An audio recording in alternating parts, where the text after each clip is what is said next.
నాగరాజపల్లి గ్రామవాసి మా దాసం హనుమంతరావు, మా పార్టీ నాయకుడు, మా పార్టీకి స్ట్రాంగ్ కార్యకర్త. ఆయన గత 25 సంవత్సరాల నుంచి ఇక్కడ ఎక్స్ప్లోజివ్స్ లైసెన్స్ తీసుకుని ఎక్స్ప్లోజివ్ వ్యాపారం చేస్తాను. కానీ అనూహ్యంగా నిన్న మధ్యాహ్నం అతని గోడౌన్ల మీద ఒక పాత క్లోజ్ చేసిన క్వారీ గ్రానైట్ దాని మీద దాడి చేసి ఏదో జెలిటిన్ 6 ఉన్నాయనో లేకపోతే ఇంకేదో ఎక్స్ప్లోజివ్ పదార్థాలు ఉన్నాయని చెప్తా ఉన్నారు. నిన్నటి నుంచి నేను చూస్తూ ఉన్నాను. అక్కడ ఏం దొరికింది ఏంటి అనేది అంతమటుకు పోలీసులు బయటపెట్టలేదు, ఏం జరిగిందో లేదు. కానీ పేపర్లు కానీ మీడియా కానీ ఏదో పెద్ద ప్లాన్ జరుగుతుంది ఇక్కడ, అసలు ఎన్నో దొరికిపోయినాయి అన్నట్లు మాట్లాడుతూ ఉన్నారు.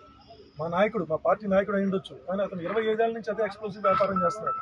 అతనికి తెలియదేం కాదు, ఏముండాలి ఏముండకూడదు అనేది దానికి తెలియదేం కాదు. కావాలని ఎవరి ప్రోత్బలంతో ఎవరి అత్యుత్సాహంతో జరుగుతుందో నాకు తెలియదు. కానీ మా నాయకుడిని, మా కార్యకర్తని ఈ విధంగా బాధ పెట్టడం ఎంతమందికి సమస్య.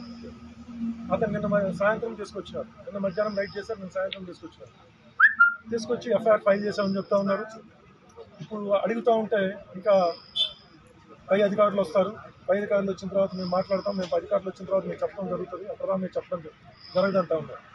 అసలు ఏం పెట్టారు, అసలు ఏమి దొరికింది ఏంటి అనేది అయినా తెలియాలి కదా. అది కూడా చెప్పకుండా ఈ విధంగా మా నాయకులను ఇబ్బంది పెట్టడం, అది పోలీస్ వారికి కానీ పైన ఎవరైతే ప్రోత్బలంతో వాళ్ళు చేస్తున్నారో వాళ్ళకి కూడా ఇది కరెక్ట్ అయిన పద్ధతి అయితే కాదు. ఒకసారి ఎలక్షన్లు అయిపోయిన తర్వాత అందరూ కూడా ప్రజలే, అది నాయకులు అది గుర్తుంచుకొని ఇబ్బంది పెట్టకుండా ఎవరి పనులు వాళ్ళు చేసుకుంటూ ఉంటే బాగుంటుంది. ఈ విధంగా మా నాయకుల్ని, మా కార్యకర్తని ఈ విధంగా ఇబ్బంది పెడితే మేమైతే ఊరుకునే ప్రశ్నే లేదు. మేమందరం కూడా చూస్తున్నాం ఎంత మటుకు జరుగుతుందా అని. మాకు కోర్టులు ఉన్నాయి, కోర్టులు మా మీద మాకు బాగా విశ్వాసం ఉంది. ఆ విశ్వాసం వల్ల మేము కోర్టులకు వెళ్తాం. అవసరమైతే ఇంకా ప్రత్యామ్నాయంగా ఏం చేయాలి అని కూడా ఆలోచిస్తాం. ఈ విధంగా చేయటం ఎంతవరకు సమంజసం కాదు. మీరైనా ఆలోచించుకొని ఒక పద్ధతి ప్రకారం వెళ్తే మేము పద్ధతి ప్రకారం ఉంటాం.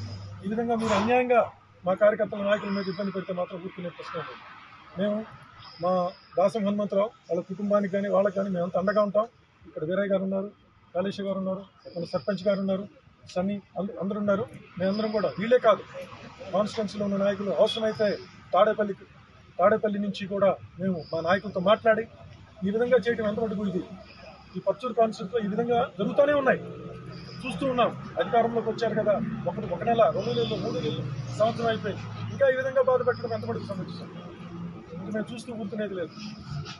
ఇదే ఇక ఆఖరిగా మేము చెప్పబోయేది ఏంటంటే, మీరు అధికారంలోకి వచ్చారు, మేము ఏం డెవలప్మెంట్ చేశాం, పచ్చూరు కాన్స్టిట్యూన్సీలో నేనేం చేశాను, పచ్చూరు కాన్స్టిట్యూన్సీకి ఏది ఉపయోగం అది ఆలోచించండి. అంతేగాని మా కార్యకర్తలు ఇబ్బంది పెట్టడం, మా కార్యకర్తల మీద మీరు దౌర్జన్యాలు చేయడం అది ఎంతవరకు మేము ఒప్పుకునేది లేదు. మేమందరం కూడా సమిష్టిగా నిలబడి మా కార్యకర్తని, మా నాయకులను మేము కాపాడుతాం. ఒకసారి ఎలక్షన్లు అయిపోయిన తర్వాత అందరూ కూడా ప్రజలే, అది నాయకులు అది గుర్తుంచుకొని ఇబ్బంది పెట్టకుండా ఎవరి పనులు వాళ్ళు చేసుకుంటూ ఉంటే బాగుంటుంది. ఈ విధంగా మా నాయకుల్ని, మా కార్యకర్తని ఈ విధంగా ఇబ్బంది పెడితే మేమైతే ఊరుకునే ప్రశ్నే లేదు. మేమందరం కూడా చూస్తున్నాం ఎంత మటుకు జరుగుతుందా అని. మాకు కోర్టులు ఉన్నాయి, కోర్టులు మా మీద మాకు బాగా విశ్వాసం ఉంది. ఆ విశ్వాసం వల్ల మేము కోర్టులకు వెళ్తాం. అవసరమైతే ఇంకా ప్రత్యామ్నాయంగా ఏం చేయాలి అని కూడా ఆలోచిస్తాం. ఈ విధంగా చేయటం ఎంతవరకు సమంజసం కాదు. మీరైనా ఆలోచించుకొని ఒక పద్ధతి ప్రకారం వెళ్తే మేము పద్ధతి ప్రకారం ఉంటాం. ఈ విధంగా మీరు అన్యాయంగా మా కార్యకర్తల నాయకుల మీద ఇబ్బంది పెడితే మాత్రం ఊరుకునే ప్రశ్న లేదు. మేము మా దాసం హనుమంతరావు వాళ్ళ కుటుంబానికి కానీ వాళ్ళకి కానీ మేమంతా అండగా ఉంటాం. ఇక్కడ వీరయ్య గారు ఉన్నారు, కాళేశ్వర గారు ఉన్నారు, మన సర్పంచ్ గారు ఉన్నారు, సన్నీ అందరూ ఉన్నారు. మేమందరం కూడా, వీళ్ళే కాదు కాన్స్టిట్యున్సీలో ఉన్న నాయకులు అవసరమైతే తాడేపల్లి నుంచి కూడా మేము మా నాయకులతో మాట్లాడి ఈ విధంగా చేయడం ఎంతవరకు ఇది ఈ పచ్చూరు కాన్స్టిట్యూన్సీలో ఈ విధంగా జరుగుతూనే ఉన్నాయి, చూస్తూ ఉన్నాం. అధికారంలోకి వచ్చారు కదా, ఒక నెల, 2 నెలలు, 3 నెలలు, సంవత్సరం అయిపోయింది, ఇంకా ఈ విధంగా బాధ పెట్టడం ఎంతవరకు సమస్య. ఇది మేము చూస్తూ కూర్చునేది లేదు.